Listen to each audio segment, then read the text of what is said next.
Hey, what's up, guys? I just wanted to go over a few things, some problems that I'm having with the Challenger. It's kind of upsetting, getting kind of tired of some of the silly, stupid stuff that's going on. The first thing is going to be this check engine light. It's the third time that I've had this happen to me within the last few months. Took it in once.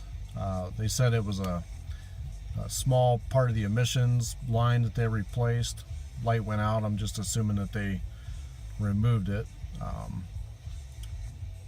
with their little handheld device. I think they turned the light off. I don't know if they even actually replaced the part. A couple weeks after that, it popped back on, stayed on for maybe like a week or so.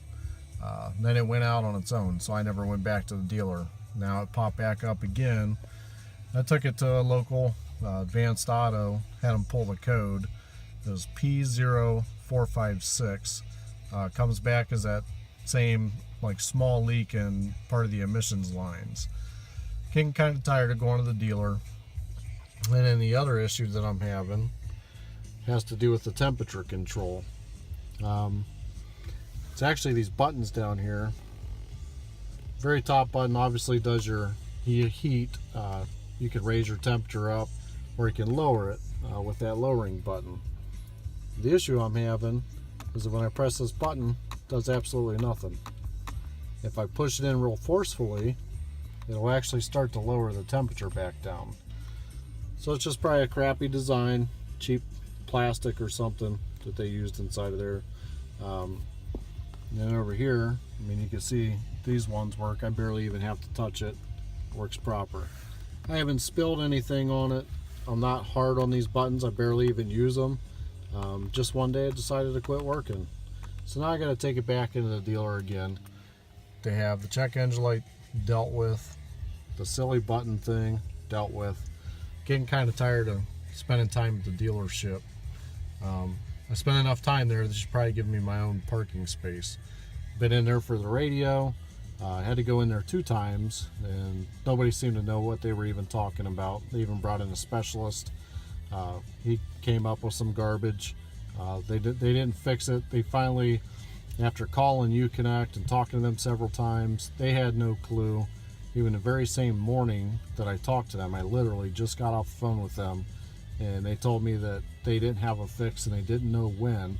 I hung up the phone, shut the car off, I turned it back on, and boom, there was the new update. So they don't even know what's going on.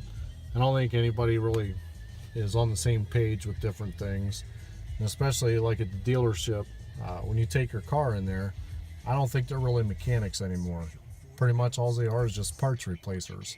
Something's broke, their computer tells them this isn't working, they just change out a part. I don't think they can really diagnose anything on their own anymore like they used to. So who knows what I'm going to run into with this silly button thing. I bet you I'll end up having to make 2 trips.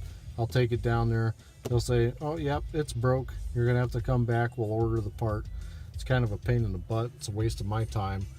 Seems like I'm there every other week having to do something with the car. I love the car. I don't plan on getting rid of it. I want to keep it. This is a car that I want to keep for a very, very long time. It's kind of heartbreaking whenever you come up with these stupid, silly, things like a silly check engine light. That thing pops on and pops off. I bet you this is the 4th time in the last 3 months that thing's been coming on. It's not like it resets quickly on its own. It usually takes about a week of normal driving for it to go away. Sorry to sit there and complain about the car, but sometimes you just get a little bit fed up with spending time at the dealership. It's a little ridiculous. Last time they gave me a rental car, I had to go to a rental car company, and they charged me $50. They did refund me back the money, and every time I go to dealership, I usually tell them I'd like to stay there until the car is repaired. And usually they say they're so busy, that it's going to take all day, and all this other silly stuff. It's just a giant waste of time.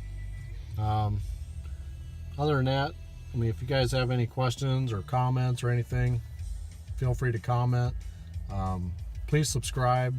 There's a lot of stuff that I want to do to this car. I want to keep it very, very, very long time. Check out some of my other videos on stuff that I've done to it recently.